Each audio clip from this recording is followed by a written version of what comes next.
चलो मित्रों, छेल्ले आपणे स्वाध्याय 2.1 पूरुं कर्युं हतुं। एना पछी हवे 2.1 पछी जे नोंध आवे छे जोईए। तो एमां नोंधमां आवे छे संबंध, जेने इंग्लिशमां रिलेशन कहेवाय छे। संबंध एटले शुं, रिलेशन एटले शुं? तो एनी व्याख्या आ प्रमाणे छे। अरिक्त गण ए અને बी माटे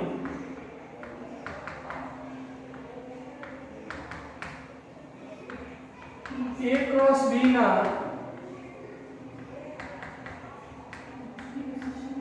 कोई पण उपगण ने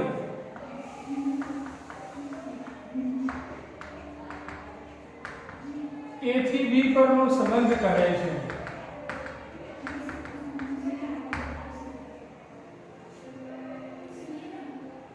अरिक्त गण ए અને बी माटे ए क्रॉस बी ना कोई पण उपगण ने ए थी बी परनो संबंध कहे छे। तेने संकेतमां कैपिटल आर वडे दर्शावाय छे। कारण संबंध ने इंग्लिश में रिलेशन कहेवाय छे। रिलेशन नो पहलो अक्षर छे आर। संबंध ने संकेत में आपने कैपिटल आर वडे दर्शावे छे। એટલે કે જો આર ઉપગણ a क्रॉस b हो, आर a क्रॉस b નો ઉપગણ हो, तो आर ने a થી b પરનો संबंध कहे छे। a क्रॉस b ना उपगण ने આપણે સંબંધ કહીએ છીએ। जो आर उपगण ए क्रॉस बी होय तो પછી आर શું કહેવાય? ए થી b પરનો સંબંધ કહેવાય। ઘણી વખત આ રીતનું પણ હોય, જો આર ઉપગણ ए क्रॉस ए હોય, ए તરીકે ए અને b તરીકે પણ ए, आर उपगण ए क्रॉस ए હોય તો आर ने ए થી a પરનો સંબંધ કહે છે। तो ए थी ए परना संबंध ने टूंकमां આવી રીતે લખાય। आर ने गण ए परनो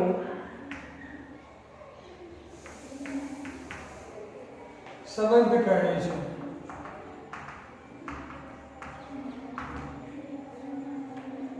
ए थी ए पर લખો તો ચાલે। आर उपगण ए क्रॉस ए હોય તો आर ए थी ए પરનો સંબંધ। હવે ए थी ए પરનો સંબંધ હોય એમાં ખાલી એ પર ઉલ્લેખ કરો તો પણ ચાલે। आर ए गण ए परनो संबंध छे એટલું લખો તો પણ ચાલે।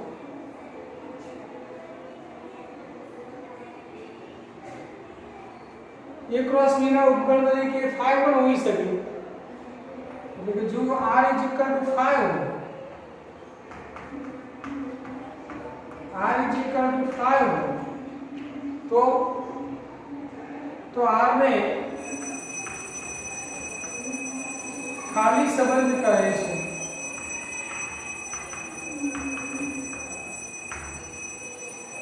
r = 5 हो तो ये r ने खाली संबंध કહે છે। जो r = a क्रॉस b हो तो r ने सार्वत्रिक संबंध કહે છે।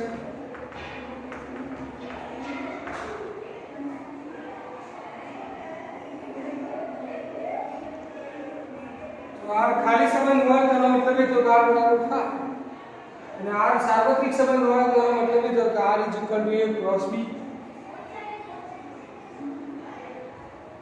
जो r a થી b પરનો સંબંધ હોય, जो r a થી b પરનો संबंध હોય तथा एक्स्ट्रा बिलोंग्स टू आर हो तो एनो मतलब શું? तो एनो मतलब है जो पहलो घटक जे છે પહેલા ગણનો ઘટક કહેવાય। પહેલો ઘટક એ પહેલા ગણનો ઘટક અને બીજો ઘટક એ બીજા ગણમાં આવેલો હોય. પહેલો ઘટક પહેલા ગણમાં આવેલો હોય એટલે કે x belongs to a હોય. બીજો ઘટક બીજા ગણમાં આવેલો હોય એટલે y belongs to b. જો r એ a થી b પરનો સંબંધ હોય તો xy belongs to r હોય તો આ x એ પહેલા ગણમાંથી લેવામાં આવે છે, y બીજા ગણમાંથી લેવામાં આવે છે. એટલે x belongs to a અને y belongs to b.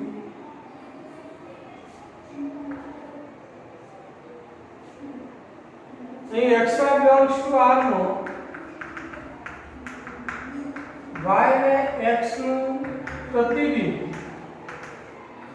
એટલે કે મૂલ્ય x ઘટક છે અને y છે એ એનું પ્રતિબિંબ છે. કોણ x પ્રતિબિંબને આપણે સરળ ભાષામાં મૂલ્ય પણ કહીએ છીએ. xy belongs to r હોય તો x ઘટક છે, y એ x નું મૂલ્ય એટલે કે પ્રતિબિંબ સૂચવે છે. xy belongs to r no x ઘટક છે અને y એ x નું પ્રતિબિંબ છે.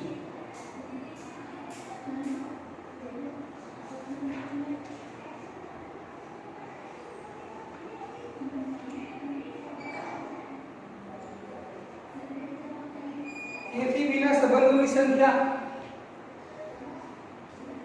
જો number of a is equal to ગણ એમાં આવેલા ઘટકોની સંખ્યા ધારો કે સ્મોલ p છે. Number of a is equal to small p, number of b is equal to small q, તો number of a cross b is equal to કેટલા? Number of a cross b is equal to ગણમાં આપણે જોઈ ગયા.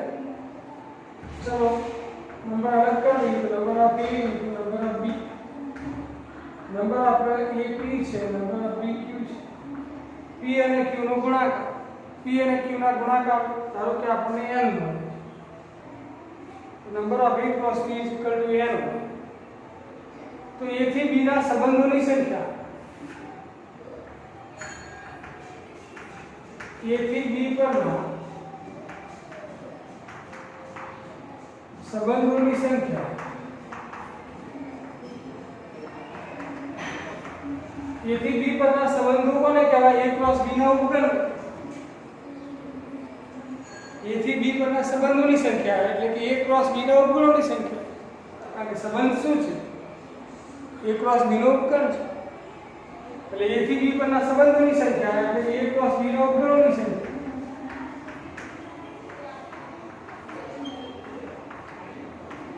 અને a cross b ના ઉપગણોની સંખ્યા શોધવાનું સૂત્ર શું? 2 number of a cross b, number of a cross b આપણે મેળવ્યા છે. આપણું ઉપગણનું સૂત્ર આગળ આપી દેવું છે. a થી b ના સંબંધોની સંખ્યા એટલે a ક્રોસ b ના ઉપગણોની સંખ્યા, a ક્રોસ b ના ઉપગણોની સંખ્યા શોધવાનું સૂત્ર છે 2 તો આ રીતે મળી જાય છે.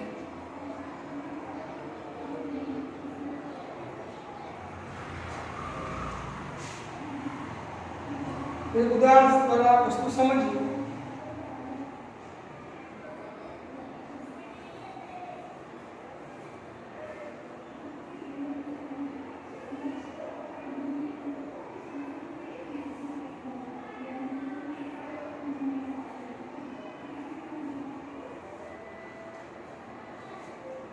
દાખલા તરીકે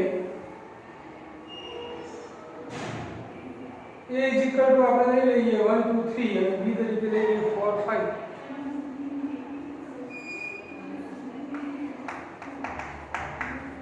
a is equal to 1 2 3 and b is equal to 4 5. a cross b મેળવીએ.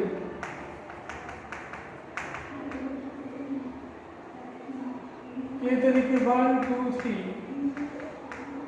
પ્લસ b તરીકે 4 5. ચલો કાર્તેજ ગુણાકાર કરીએ. કાર્તેજ ગુણાકારમાં ક્રમયુક્ત જોડના ઘટકો આવશે. તો ચલો પહેલા 1 સાથે ક્રમયુક્ત જોડ બંને સાથે કરીશું. 1 ને આ બંને સાથે કાર્તેજ ગુણાકાર કરીશું. 1 નો આ બંને સાથે કાર્તેજ ગુણાકાર એટલે 1 4 પછી 1 5. પહેલી ક્રમયુક્ત જોડ 1 4 બીજી 1. चलो बीजी क्रमयुक्त जोड़ 2 4 2 5, तीजी क्रमयुक्त जोड़ 3 4 3 5,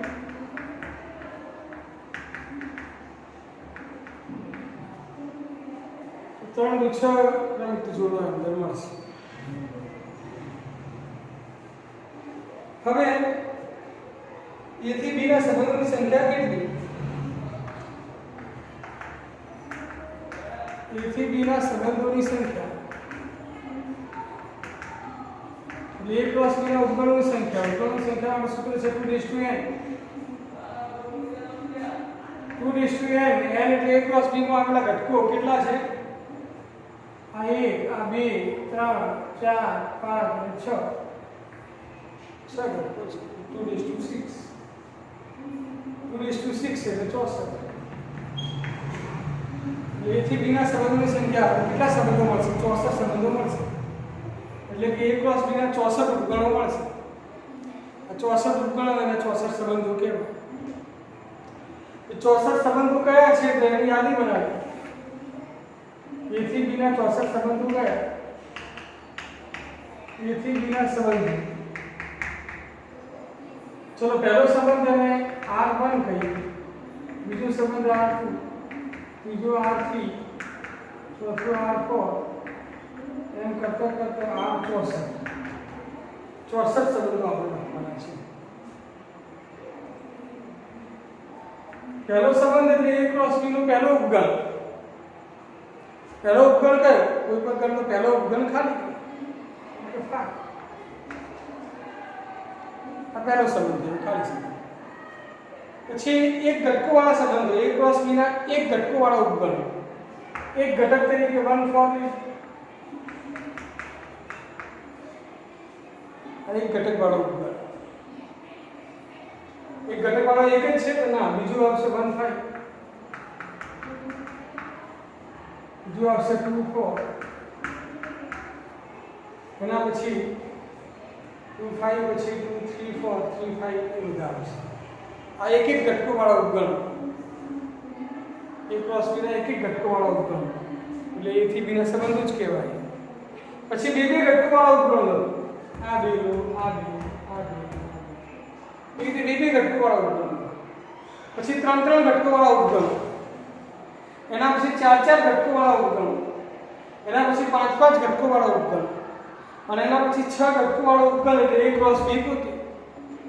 6 ઘટકો વાળો ઉપગણ એટલે મોટા મોટો ઉપગણ, કારણ કે 6 ઘટકો છે, હવે 1 2 3 4 5 અને 6 ઘટકો વાળો ઉપગણ એટલે a ક્રોસ b પોતે। આ મોટા મોટો ઉપગણ જેને આપણે સાર્વત્રિક સંબંધ કહીએ છીએ, નાનામાં નાનો ઉપગણ જેને આપણે ખાલી સંબંધ કહીએ છીએ, અને મોટામાં મોટો ઉપગણ જેને આપણે સાર્વત્રિક સંબંધ કહીએ છીએ। અને પહેલાથી 64 સુધીના સંબંધો છે એની અંદર એક ઘટકો વાળા સંબંધો, બે ઘટકો વાળા સંબંધો, 3 ઘટકો વાળા સંબંધો, 4 ઘટકો વાળા સંબંધો, 5 ઘટકો વાળા સંબંધો અને છેલ્લે 6 ઘટકો વાળો સંબંધ એટલે a ક્રોસ b પોતે। અહીંથી 64 સંબંધો આવશે। તો આવી રીતે આપણે a ક્રોસ b ના ઉપગણો જેને આપણે સંબંધ કહીએ છીએ, સંબંધો આ રીતે આપણે વ્યાખ્યાયિત કરી શકીએ। સંબંધની સમજૂતી પછી આપણે સંબંધનો પ્રદેશ અને વિસ્તાર કેવી રીતે નક્કી કરવામાં આવે છે? બીજા નંબરની નોંધ છે સંબંધનો પ્રદેશ અને વિસ્તાર।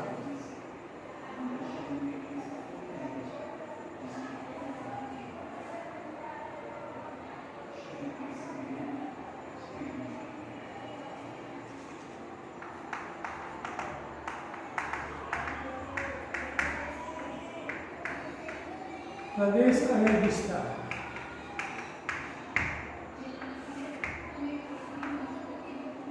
સંબંધનો પ્રદેશ કોને કહેવાય? તો જો r a થી b પરનો સંબંધ હોય,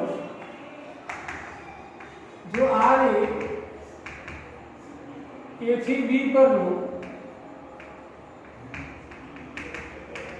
સંબંધ હોય તો r ની प्रत्येक क्रमयुक्त जोड़ना, r ની प्रत्येक क्रमयुक्त जोड़ना प्रथम घटक थी बनता गण में आर નો પ્રદેશ, આર એટલે સંબંધ, સંબંધનો પ્રદેશ કહેવાય છે. આર એ સંબંધ હોય, આર એ થી બી પરનો સંબંધ હોય તો આર ની પ્રત્યેક ક્રમયુક્ત જોડના પ્રથમ ઘટકથી બનતા ગણ, પ્રથમ ઘટકથી બનતા ગણને આર નો પ્રદેશ કહેવાય છે. એક ઉદાહરણ દ્વારા સમજીએ. પહેલા વિસ્તાર કોને કહેવાય એ પણ જોયું, પછી આપણે ઉદાહરણ દ્વારા સમજીએ. જો આર એ થી બી પરનો સંબંધ હોય તો आर ની પ્રત્યેક ક્રમયુક્ત જોડમાં, आर ની પ્રત્યેક ક્રમયુક્ત જોડમાં બીજા ઘટકથી, બીજા ઘટકથી બનતા ગણને आर નો વિસ્તાર કહે છે. जो क्रमयुक्त जोड़नी अंदर जो पहलो घटक होय ए कोनो घटक कहेवाय तो प्रदेशनो घटक, અને क्रमयुक्त जोड़नो बीजो घटक होय तो बीजो घटक कोनो घटक कहेवाय तो ए विस्तारनो घटक कहेवाय.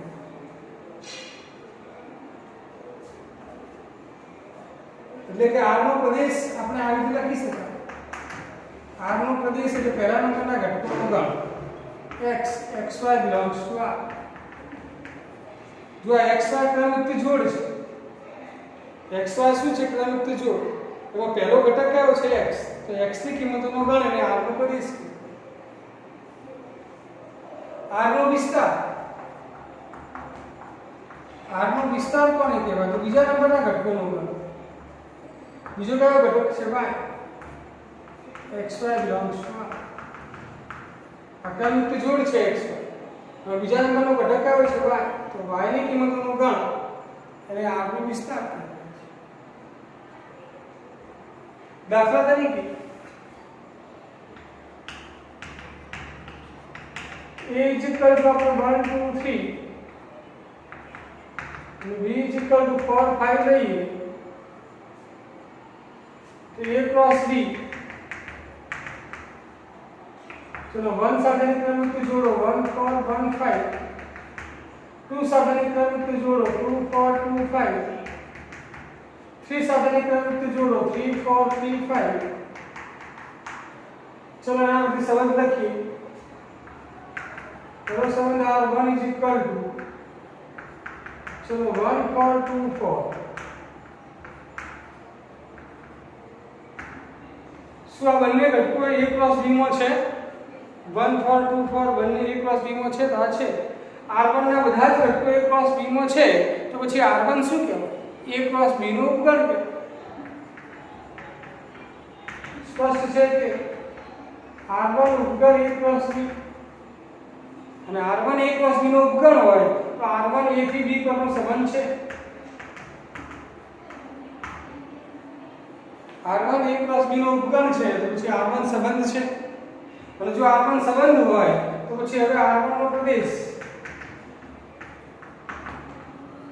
પહેલા નંબરના ઘટકોનો ગણ. જો આ 1 4 2 4 માં પહેલા નંબરના ઘટકોનો ગણ. પહેલા નંબરનો ઘટક 1 4 માં પહેલો ઘટક કયો? 1. જો 2 4 માં પહેલો ઘટક કયો? તો 2. તો 1 અને 2 નું ગણ. આનો પહેલો ઘટક 1, આનો પહેલો ઘટક 2. આ 1 અને 2 નું ગણ એ r1 નો પ્રદેશ કહેવાય. ચલો r1 નો વિસ્તાર.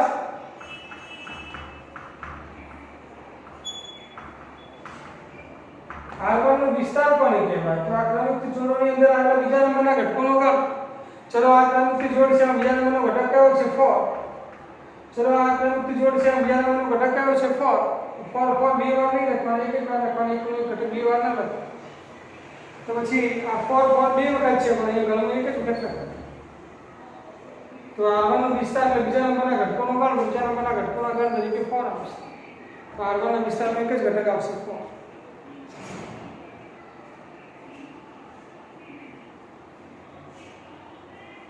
બીજું કે પ્રદેશ અને વિસ્તાર ઉપરાંત સહપ્રદેશ પણ આવે છે. કે જો r a થી b પરનો સંબંધ હોય, જો r a થી b પરનો સંબંધ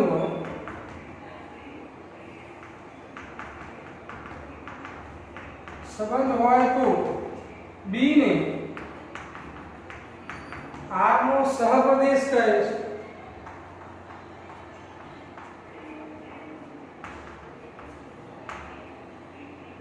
તો R1 નો સહપ્રદેશ શું?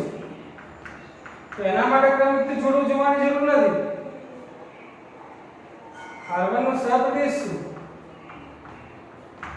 તો R1 A × B નો ઉપગણ છે. તો આ B જે છે એ B ને R1 નો સહપ્રદેશ કહેવાય છે. R1 નો સહપ્રદેશ એટલે B અને B ના ઘટકો છે 4 એટલે સહપ્રદેશ શું 4.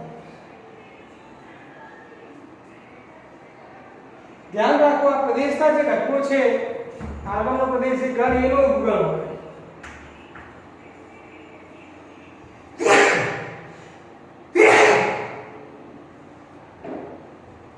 જો 1 2 કોના ઘટકો છે ગણ A ના એટલે પ્રદેશ ગણ A નો ઉપગણ હોય.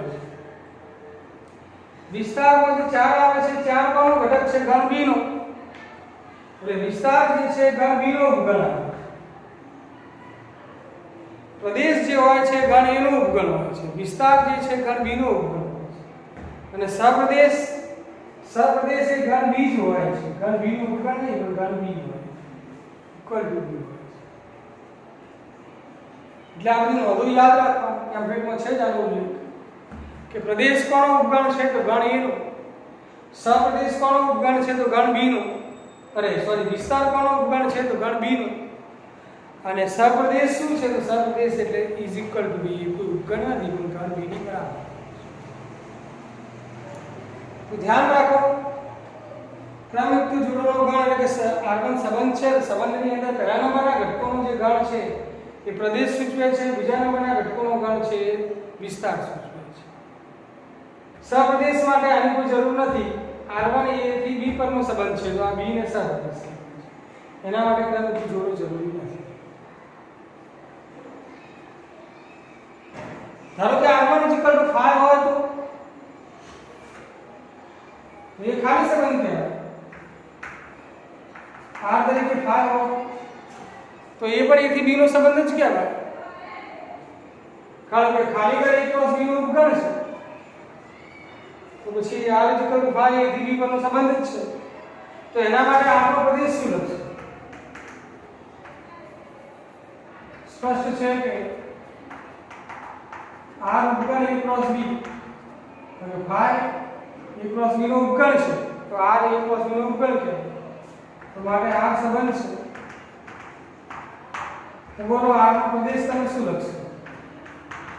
R નો વિસ્તાર તમે શું લખશો? અને R નો સહપ્રદેશ તમે શું લખશો?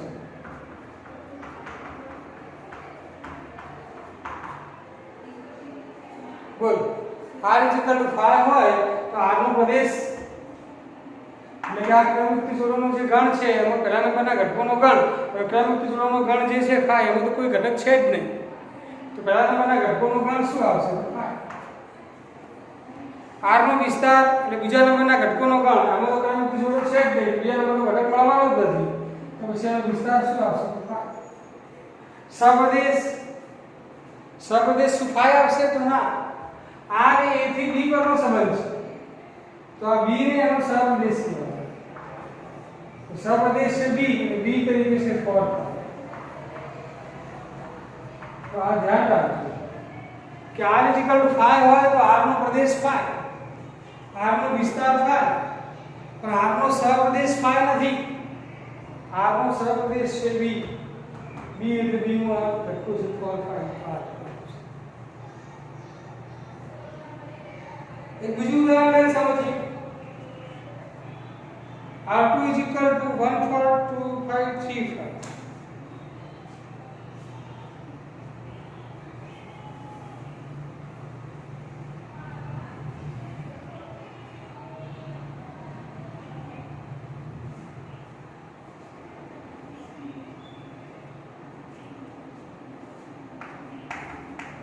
R2 = 1 4 2 5 3 5. શું આ બધા ઘટકો A × B માં છે? 1 4 2 5 3 5 1 4 2 5 3 4 5 A × B માં છે. એટલે R2 ના બધા જ ઘટકો A × B માં છે એટલે R2 ઉપગણ A × B કહેવાય. સ્પષ્ટ છે કે R2 ઉપગણ A ક્રોસ B, તો માટે R2 A ક્રોસ B નો ઉપગણ હોય તો R2 A થી B પરનો સંબંધ કહેવાય R2 સંબંધ છે. જો સંબંધ હોય તો પ્રદેશ વિસ્તાર અને સપ્રદેશ લખો. R2 નો પ્રદેશ, R2 નો વિસ્તાર અને R2 નો સપ્રદેશ. પ્રદેશ એટલે પહેલા નંબરના ઘટકોનો ગણ. તો જો ત્રણ પ્રવૃત્તિ જોડો છે, ત્રણેય પ્રવૃત્તિ જોડોની અંદર જો પહેલા નંબરના ઘટકોનો ગણ, આનો પહેલો ઘટક કયો તો 1, આનો પહેલો ઘટક કયો તો 2, આનો પહેલો ઘટક કયો તો 3. તો આ 1 2 અને 3 નો ગણ એ પ્રદેશ કહેવાય. વિસ્તાર એટલે બીજા નંબરના ઘટકોનો ગણ. ચલો આનો બીજા નંબરનો ઘટક 4, આનો બીજા નંબરનો ઘટક 5, આનો બીજા નંબરનો ઘટક 5. 4 5 5 આનો ગણ એટલે વિસ્તાર કહેવાય. 4 5 5 પણ એકનો એક ઘટક વારંવાર બે વાર લખાય નહીં, એટલે 4 5 5 5 બે વખત છે પણ 5 5 બે વખત ના લખાય. 4 5 એનો ગણ એ વિસ્તાર સૂચવે છે. અને R2 નો સપ્રદેશ, R2 A થી B પરનો સંબંધ છે તો B ને સપ્રદેશ કહેવાય. B એટલે શું? B એટલે જોઈ લો આપણે ઉદાહરણ દીધું છે. B એટલે 4.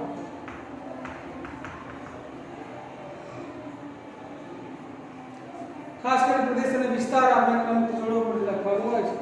અને પહેલા નંબરના ઘટકોનો ગણ એટલે પ્રદેશ, બીજા નંબરના ઘટકોનો ગણ એટલે વિસ્તાર. સપ્રદેશ માટે આ બીજા નંબરનો ગણ જોવાનો, બીજા નંબરનો ગણ એ સપ્રદેશ.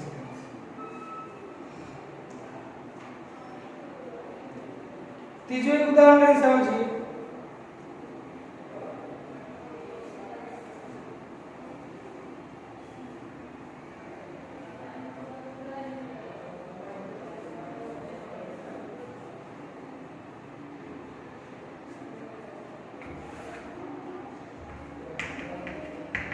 R3 is equal to 1 4 2 5 ને 3 6 1. તો એના પરથી પ્રદેશ અને વિસ્તાર લખવો છે. તો પહેલા તો જોઈ લો કે આ ત્રણે ત્રણ ઘટકો જે છે 1 4 એક ઘટક, 2 5 બીજો ઘટક, 3 6 ત્રીજો ઘટક. આ ત્રણે ત્રણ ઘટકો A ક્રોસ B માં છે કે કેમ? જો આ ત્રણે ત્રણ ઘટકો A ક્રોસ B માં હોય તો R3 ઉપગણ A ક્રોસ B કહેવાય, અને R3 A ક્રોસ B નો ઉપગણ હોય તો પછી R3 A થી B પરનો સંબંધ કેમ? અને સંબંધ હોય તો પછી આપણે એના પહેલા નંબરના ઘટકોનો ગણ એટલે પ્રદેશ અને બીજા નંબરના ઘટકોનો ગણ એટલે વિસ્તાર. તો પહેલા સંબંધ હોય તો શું આ સંબંધ છે? તો ના, કેમ કે તમે જુઓ A ક્રોસ B ના આપણે ઘટકો હમણાં લખ્યા હતા, એમાં તમે જુઓ 3 6 આવે છે. તો ના, 3 6 A ક્રોસ B માં નથી. તો પછી R3 A ક્રોસ B નો ઉપગણ ના કહેવાય. સ્પષ્ટ છે કે R3 નોટ ઉપગણ A ક્રોસ B, કારણ કે R3 ની અંદર ઘટક જે છે 3 6 A ક્રોસ B માં નથી, એટલે આના બધા જ ઘટકો આમાં છે એવું કહેવાય નહીં. એટલે R3 ઉપગણ A ક્રોસ B કહેવાય નહીં. R3 નોટ ઉપગણ A cross B. R3 A cross B નો ઉપગણ નથી તો પછી R3 સંબંધ નથી. ઉપગણ નથી એટલે સંબંધ નથી. પણ જો સંબંધ ના હોય તો પછી એનો પ્રદેશ અને વિસ્તાર શોધવાનું હોય નહીં. તો માટે R3 નો પ્રદેશ અને વિસ્તાર ન હોય. વિસ્તાર પ્રદેશ સપ્રદેશ કશું જ મળે નહીં, કારણ કે સંબંધ જ નથી તો પછી પ્રદેશ અને વિસ્તાર મેળવવાનો કોઈ પ્રશ્ન આવતો નથી.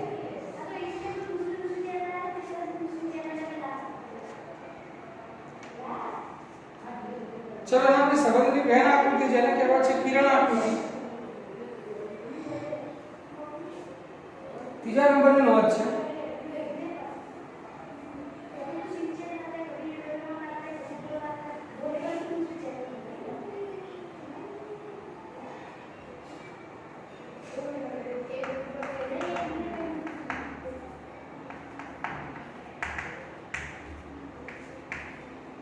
સંબંધની બેન આકૃતિ કૌંસમાં કિરણ આકૃતિ.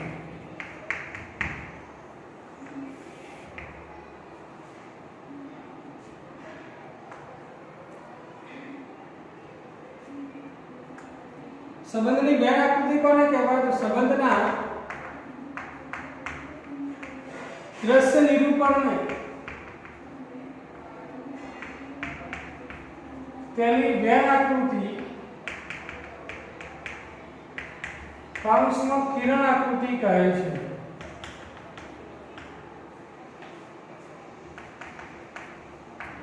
સંબંધના દ્રશ્ય નિરૂપણ એની વેન આકૃતિ અથવા કિરણ આકૃતિ કહે છે.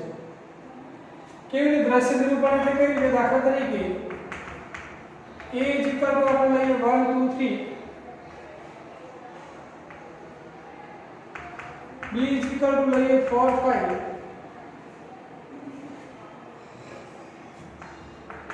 a ક્રોસ b તરીકે આપણી પાસે ઘટકો છે 1 4 1 5, 2 સાથેની ક્રમિક જોડ લઈએ તો 2 4 2 5, 3 સાથે 3 4 3 5. चलो कोई एक संबंध લઈએ r is equal to ધારો કે 1 4 2 4 લઈએ. આના બંને ઘટકો શું a b માં છે? તો આ છે 1 4 2 4 બંને a b માં છે એટલે આ જે r છે a b નો ઉપગણ છે અને r a b નો ઉપગણ હોય તો પછી r a થી b પરનો સંબંધ છે. a થી b પરનો સંબંધ છે.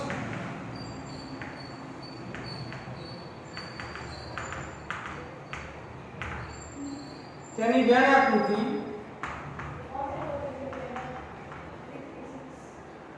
કૌંસમાં કિરણ આકૃતિ નીચે પ્રમાણે મળે. કઈ રીતે જુઓ? પહેલા ગણ a ને આવી રીતે દર્શાવ્યું, આ a. ગણ b ને આવી રીતે દર્શાવ્યું, આ b. ગણ a ના ત્રણ ઘટકો છે 1 2 3, આ 1 2 3. ગણ b ના બે ઘટકો છે 4 5. ગણ a અને b ના ઘટકો આગળ બતાવી દો. હવે તમે જુઓ આ સંબંધ r જે છે એમ બે ઘટકો છે 1 4 અને 2 4. 1 ને 4 સાથે સાંકળવાના છે. 1 પહેલા નંબરના ઘટકનો ગણ, પહેલા નંબરના ગણનો ઘટક અને 4 બીજા નંબરના ગણનો ઘટક. એટલે 1 4 ને સાંકળતા આપણે 3 કરશું. આ પહેલો 1 4 સાંકળાઈ ગયો. હવે 2 4 તો 2 ને 4 સાથે આપણે સાંકળવું. આ સંબંધ આ તો આમાં બે ઘટકો છે 1 4, 1 ને 4 સાથે સાંકળ્યું, આ 2 ને 4 સાથે આપણે સાંકળ્યું. તો બસ આ એક આકૃતિ મળી ગઈ. એ સંબંધની વેન આકૃતિ. આ કિરણ દોરીએ છે એટલે કિરણ આકૃતિ પણ કહેવાય. આ વેન આકૃતિ પરથી આપણે r નો પ્રદેશ, પછી r નો વિસ્તાર અને r નો સહપ્રદેશ લખવો હોય તો લખી શકાય.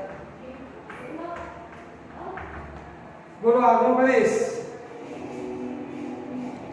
તો આના પ્રદેશ એટલે કે કયા ઘટકો ક્રમિક જોડની અંદર સંકળાયેલા છે? તો પહેલા નંબરના ઘટકોનો ગણ એટલે આની બરાબર ઘટક 1 આની બરાબર ઘટક 2 1 2. આના બધે લખવું હોય તો સંકળાયેલા ઘટકો તો 1 આ પ્રદેશ. વિસ્તાર એટલે બીજા નંબરના ઘટકોનો ગણ. બીજા નંબરના ઘટકોનો ગણ તમે જુઓ તો 4 4. આની અંદર જેમાંથી તીર નીકળે છે એવા ઘટકો પ્રદેશમાં આવશે. આમાં જેમાં તીર સમાય છે એ ઘટકો વિસ્તારમાં આવશે. 4 માં તીર સમાય છે એટલે 4 વિસ્તારમાં આવશે. અને સહપ્રદેશ એટલે બીજા નંબરનો ગણ, બીજા નંબરનો ગણ એટલે 4. ઘણા આને પ્રદેશ સમજે છે કે પહેલા નંબરનો ગણ એ પ્રદેશ અને બીજા નંબરનો ગણ એ સહપ્રદેશ. તો ના, પહેલા નંબરનો ગણ એ પ્રદેશ નથી, પ્રદેશ તો ઉપગણ છે. પ્રદેશ શું છે? પ્રદેશ એ પહેલા નંબરના ગણનો ઉપગણ છે. તમે જુઓ આને પ્રદેશ કહેવાય. તો પ્રદેશમાં ત્રણ ઘટકો છે 1 2 3. તો અહીંયા તો બે ઘટકો આવે છે 1 2. એટલે એ ને પ્રદેશ ના કહેવાય. એ ની અંદર આવેલા બે ઘટકો જે છે 1 2 એ પ્રદેશના ઘટકો કહેવાય. એટલે ધ્યાન રાખો, ઘણાને સમજ ફેર થાય છે કે પહેલા નંબરના ગણ એ પ્રદેશ કહેવાય. તો પછી આપણે 1 2 3 લખવું પડે પ્રદેશમાં. તો ના, 1 2 જ આવશે. સહપ્રદેશમાં આખું ગણ આવશે. પ્રદેશમાં આખું ગણ નથી આવતું. પ્રદેશમાં જે ઘટકોમાંથી તીર નીકળતા હોય એ ઘટકોનો જ ગણ. એટલે આ થોડું ધ્યાન રાખવાનું, કારણ કે આમાં ઘણા ભૂલ કરે કે આ એ પ્રદેશ કહેવાય, બી સહપ્રદેશ કહેવાય. તો ના, એવું નથી. એ પ્રદેશ નથી, એની અંદરના જે ઘટકો છે એનાથી પ્રદેશ બને છે. બીની અંદરના જે ઘટકો છે એનાથી વિસ્તાર મળે છે. હા, આખા ઘન બીને શું કહેવાય? આખા ઘન બીને સહપ્રદેશ કહેવાય. તો આ નાની નાની બાબતો થોડું ધ્યાનમાં રાખો. ચલો હવે એના પછી આવે છે ઉદાહરણ 7, 8 અને 9 અને પછી સ્વાધ્યાય 2.2. તો ઉદાહરણ 7 થી 9 અને સ્વાધ્યાય 2.2 એની ચર્ચા આપણે આવતીકાલ ઉપર રાખી. 2.2 માટેની જે નોંધ જોઈએ, 3 નોંધો છે, 3 નોંધો આપણે ચલાવી દીધી. તમને પીડીએફ આપેલી છે, પેમ્પલેટ આપેલું છે, તો એમાં આ 2.2 આગળની જે નોંધો છે બરાબર જોઈ લો. કાલે એના ઉપર આધારિત આપણે ઉદાહરણો અને સ્વાધ્યાયના દાખલાઓ જોઈશું. તો આજ આટલા સુધી રાખીએ છીએ.